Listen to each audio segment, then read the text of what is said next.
Ah merde, j'ai 22 ans. Pardon. Je suis désolé, je recalcule souvent depuis que je suis revenu d'Antarctique, je sais plus jamais quel âge j'ai.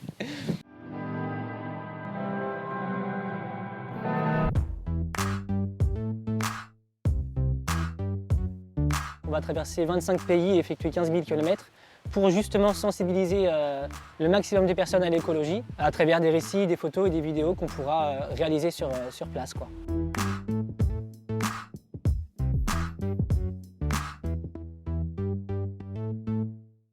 Donc le but principal de ce tour d'Europe, ce serait du coup de découvrir des artisans boulangers-pâtissiers, des personnes qui réduisent énormément leur impact. Avec nous, on va emporter un petit cahier de recettes pour leur faire voir nos plus belles recettes françaises. Et en échange, on aimerait en apprendre autant sur les leurs. Et nous aimerions aussi discuter des problèmes écologiques qu'on peut rencontrer dans des entreprises, donc tout ce qui est le gaspillage, qu'il soit alimentaire, qu'il soit par rapport aux emballages.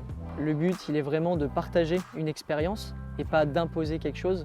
C'est vraiment de discuter et d'échanger.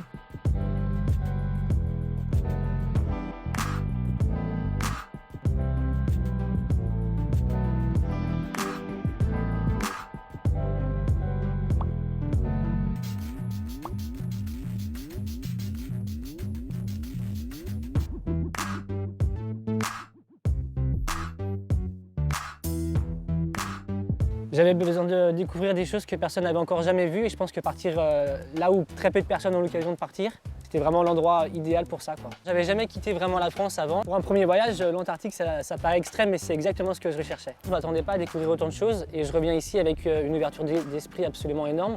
J'ai appris des choses autant sur le climat que sur les animaux et aujourd'hui, ça m'aide beaucoup à comprendre vraiment l'environnement qui m'entoure.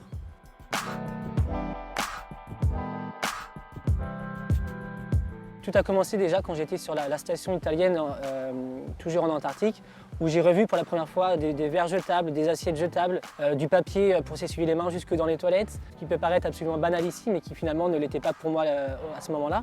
En arrivant en France, je me suis vraiment rendu compte des problèmes environnementaux et il a fallu trouver une solution pour que je puisse partager avec les gens ce que j'ai vécu et peut-être essayer de leur ouvrir l'esprit à ce niveau-là par rapport à l'écologie. Et c'est donc pour ça que j'ai décidé de repartir.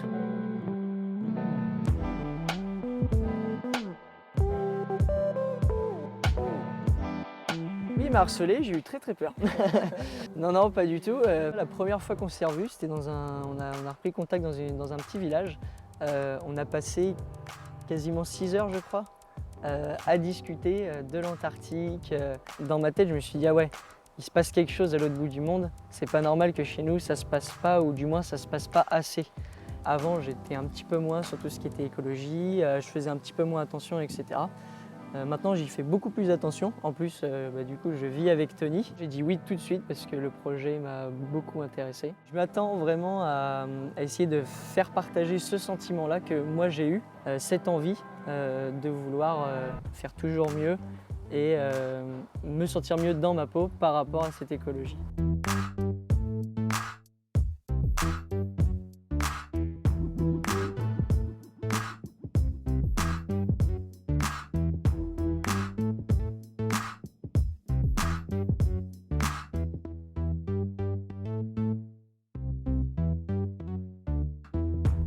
On attend beaucoup, en tout cas moi j'attends beaucoup de ces personnes qu'on va voir, vraiment ce qu'ils mettent en place et vraiment leur travail au sein de l'entreprise.